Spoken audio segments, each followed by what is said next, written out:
साथियों नमस्कार। आज पूरे देश के अंदर डीएपी की बहुत भारी कमी है। हरियाणा के अंदर खास तौर पे जहाँ पे सरसों की बिजाई चल रही है, आलू की बिजाई चल रही है और गेहूं की बिजाई भी शुरू होने वाली है, तो डीएपी की बहुत भारी कमी है। और इसके बारे में मैंने जो इनका उच्च अधिकारी था उससे भी बात की थी, तो उन्होंने एक तो एनपीके मंगाने की बात कही थी कि हम एनपीके मंगाएंगे, डीएपी तो शायद पूरे देश में कमी नहीं पूरी हो पाएगी, लेकिन उसकी जगह एनपीके मंगाएंगे। लेकिन उसके ऊपर दुखदाई बात यह है कि दुकानदारों ने एनपीके को स्टॉक करना शुरू कर दिया है या छुपाना शुरू कर दिया है। गाड़ी बाहर से बाहर कहीं और भेज देते हैं, तो उन्होंने ब्लैक करना शुरू कर दिया है। खाद के साथ कुछ और, जैसे कोई जिंक हो गया या कोई और दवाई होगी, वो उसके साथ चिपका के दे रहे हैं कि अगर आपने डीएपी लेना है तो ये खाद या ये दवाई साथ में जरूर लेनी पड़ेगी, वो किसान के काम की नहीं होती। कई जगह पे महंगे रेट करने शुरू कर दिए हैं और सरकार इस पे कोई ध्यान नहीं दे रही है। हमारी सरकार से मांग है कि जितना डीएपी हरियाणा में आता है वो सरकार की निगरानी में आना चाहिए। ये जो सरकार के अधिकारी हैं, एग्रीकल्चर वाले हैं, ये मत्था टेकने के लिए नहीं बैठे वहां पे। इनसे काम लीजिए। और कैसे दुकान वाला इनकी नाक के नीचे कैसे दुकान वाला ब्लैक कर रहा है, क्या ड्यूटी है इनकी? ये तनख्वाह लेने के लिए, लाख लाख रुपए तनख्वाह लेने के लिए हराम की है क्या जनता का पैसा?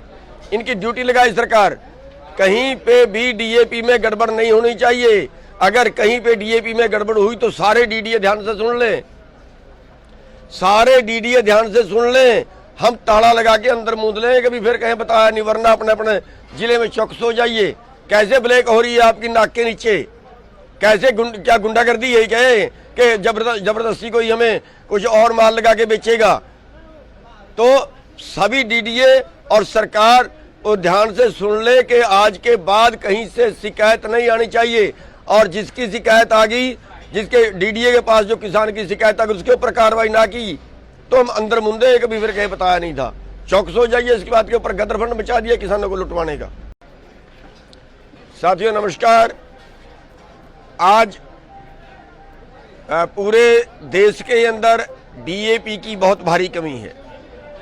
हरियाणा के अंदर खास तौर पे जहाँ पे सरसों की बिजाई चल रही है, आलू की बिजाई चल रही है और गेहूं की बिजाई भी शुरू होने वाली है, तो डीएपी की बहुत भारी कमी है।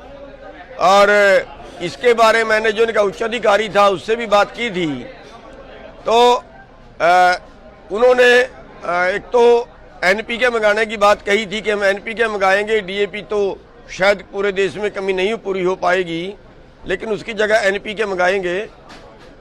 लेकिन उसके ऊपर दुखदाई बात यह है कि दुकानदारों ने एनपीके को स्टॉक करना शुरू कर दिया है या छुपाना शुरू कर दिया है। गाड़ी बाहर से बाहर कहीं और भेज देते हैं, तो उन्होंने ब्लैक करना शुरू कर दिया है।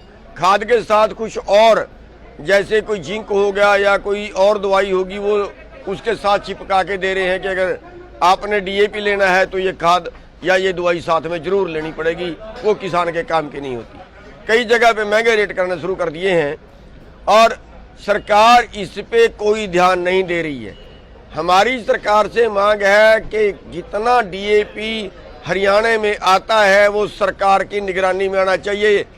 ये जो सरकार के अधिकारी हैं, एग्रीकल्चर वाले हैं, ये मत्था टेकने के लिए नहीं बैठे वहां पे। इनसे काम लीजिए। और कैसे दुकान वाला इनकी नाक के नीचे कैसे दुकान वाला ब्लैक कर रहा है, क्या ड्यूटी है इनकी?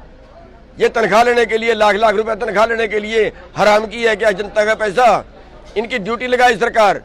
कहीं पे भी डीएपी में गड़बड़ नहीं होनी चाहिए। अगर कहीं पे डीएपी में गड़बड़ हुई तो सारे डीडीए ध्यान से सुन लें, सारे डीडीए ध्यान से सुन लें। हम ताला लगा के अंदर मूंद लें, कभी फिर कहीं बताया नहीं, वरना अपने अपने जिले में चौकस हो जाइए। कैसे ब्लैक हो रही है आपकी नाक के नीचे? कैसे क्या गुंडागर्दी है कि जबरदस्ती कोई हमें कुछ और माल लगा के बेचेगा? तो सभी डीडीए और सरकार वो ध्यान से सुन ले कि आज के बाद कहीं से शिकायत नहीं आनी चाहिए। और जिसकी शिकायत आ गई, जिसके डीडीए के पास जो किसान की शिकायत अगर उसके ऊपर कार्रवाई ना की तो हम अंदर मुंदे कभी फिर कहीं बताया नहीं था। चौकस हो जाइए, इसके बाद के ऊपर गदर फंड बचा दिया किसानों को लुटवाने का।